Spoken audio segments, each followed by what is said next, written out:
kabanata sa Aklat ng Santiago. Ang dila.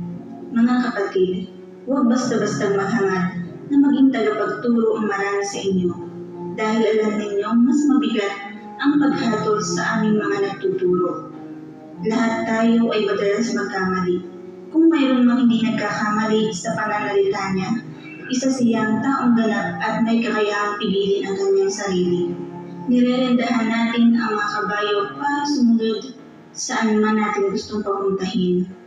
Isipin niyo rin ang mga barko na kahit napakalaki at itinutulak ng malakas na hangin ay nagpapabalang ng maliit na timon at napapapunta ng kapitan saan man niya gustuhin. Ganoon din naman ang dila natin.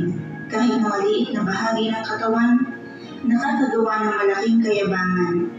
Isipin niyo kung gaano kalawak sa gubat ang susunog na galing lang sa maliit na apoy. Ang dila ay tulad ng apoy. Napakaraming kasamaan ang nagmumula sa ating dila at ito ay nagpaparami sa buong pagkatao natin. Katulad ito ng apoy na nanggagaling sa impyerno at sumisira sa buong buhay natin. Lahat ng uri ng hayop na lumalakad, lumilipad, gumagapang o nakatira sa tubig ay napapaamo ng tao. Pero walang tao nakakagawa nito sa dila.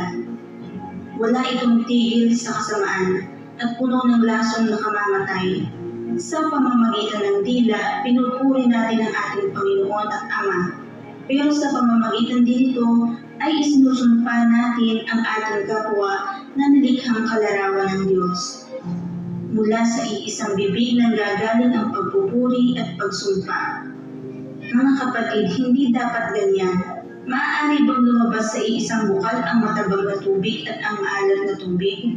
Hindi, mga kapatid. Hindi rin maaaring mamunga ng olibo ang puno ng igos o ng igos ang ubas. Hindi rin maaaring makakuha ng tubig tabang sa tubig alat.